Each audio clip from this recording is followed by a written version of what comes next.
আসসালামু আলাইকুম। বোর্ডের ছাপানো প্রশ্নের সঙ্গে অ্যাসাইনমেন্টের মিল থাকতে পারে। এসএসসি ও সমমানের পরীক্ষার প্রশ্নপত্র ইতোমধ্যে ছাপানো হয়ে গেছে। এই কাজটি করেছে শিক্ষা বোর্ডগুলো, আর অ্যাসাইনমেন্ট তৈরি করেছে পাঠ্যপুস্তক বোর্ড। বোর্ডের তৈরি করা প্রশ্নের সঙ্গে অ্যাসাইনমেন্টের কিছুটা মিল থাকতে পারে বলে জানা গেছে। অন্যদিকে এসএসসির প্রশ্নপত্র প্রণয়ন ও পরিশোধন কাজ শেষ হয়েছে, শুধু মুদ্রণ বাকি। এই স্তরেও অ্যাসাইনমেন্ট দেওয়ার ক্ষেত্রে সংক্ষিপ্ত সিলেবাস এবং প্রণীত প্রশ্নপত্র অগ্রাধিকার পাবে, সংশ্লিষ্ট সূত্র ও এ তথ্য নিশ্চিত করেছে। সরকারি ঘোষণা অনুযায়ী আজ সোমবার সারা দেশে প্রায় 22 লাখ এসএসসি ও সমমানের পরীক্ষার্থীকে অ্যাসাইনমেন্ট দেওয়া শুরু হবে। মাধ্যমিক ও উচ্চশিক্ষা অধিদপ্তরের মাউসির ওয়েবসাইটে অ্যাসাইনমেন্ট আপলোড করা হবে। শিক্ষা প্রতিষ্ঠান সেখান থেকে ডাউনলোড করে তা শিক্ষার্থীদের দেবে। তবে কবে জমা দিতে হবে তা নিশ্চিত করে বলা নিয়ে অভিভাবকদের মধ্যে উদ্বেগ রয়েই গেছে। বাংলা, ইংরেজি, গণিত, সামাজিক বিজ্ঞান, কৃষি শিক্ষা, সাধারণ বিজ্ঞান, ধর্ম ও নৈতিক শিক্ষার মতো আবশ্যিক এবং চতুর্থ বিষয়ে কোনো অ্যাসাইনমেন্ট দেওয়া হবে না। এসব বিষয়ে পরীক্ষাও নিতে হবে না। বিভাগভিত্তিক 3টি নৈর্বাচনিক করে মোট 9 বিষয়ে অ্যাসাইনমেন্ট দেওয়া হবে। 12 সপ্তাহ চলবে এই কার্যক্রম। প্রতিটি বিষয়ে 8টি করে 24টি অ্যাসাইনমেন্ট দেওয়া হবে। মধ্য অক্টোবরে এই কার্যক্রম শেষ হওয়ার পর 1 মাস থাকবে পরীক্ষার প্রস্তুতির সময়।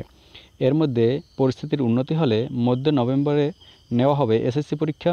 এসএসসি পরীক্ষার্থীদের 60 এবং এইচএসসি পরীক্ষার্থীদের 84 কর্মদিবস ক্লাস করিয়ে এই 2 পরীক্ষা নেওয়ার সিদ্ধান্ত ছিল। ঢাকা শিক্ষা বোর্ডের চেয়ারম্যান ও আন্তঃশিক্ষা বোর্ড সমন্বয় কমিটির আহ্বায়ক অধ্যাপক নেহাল আহমেদ রোববার সকালে দৈনিক শিক্ষা.com বলেন, কাস্টমাইজড সংক্ষিপ্ত সিলেবাসের আলোকে পরীক্ষার প্রশ্নপত্র হয়ে গেছে।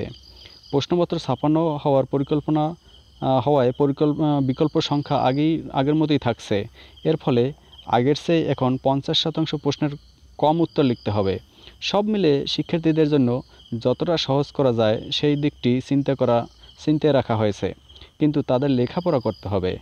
এদিকে বিদ্যমান পরিস্থিতিতে অ্যাসাইনমেন্ট কার্যক্রম নিয়ে অভিভাবক ও বিশেষজ্ঞদের মধ্যে মিশ্র প্রতিক্রিয়া দেখা গেছে। হাবিবুর রহমান নামে ঢাকার এক অভিভাবক ফেসবুক পোস্টে লেখেন, 23 জুলাই থেকে 5 আগস্ট কঠোর লকডাউন চলবে।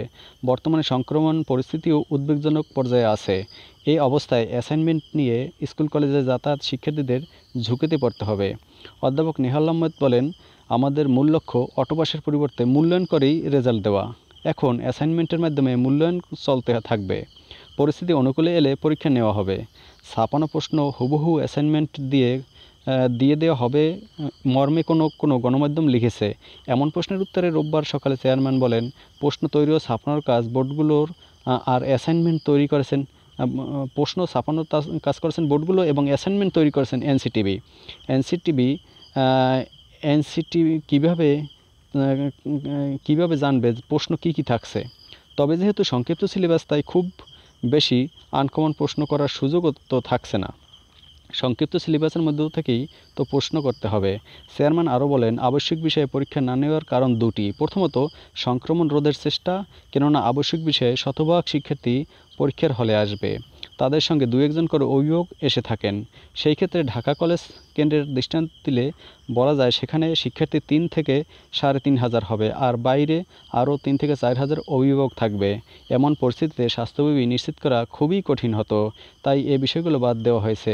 আরেকটি কারণ হচ্ছে, এসব বিষয়ে ইতিপূর্বে বিভিন্ন বোর্ডে পরীক্ষায় শিক্ষার্থীদের মূল্যায়ন করা হয়েছে। ধন্যবাদ সকলকে।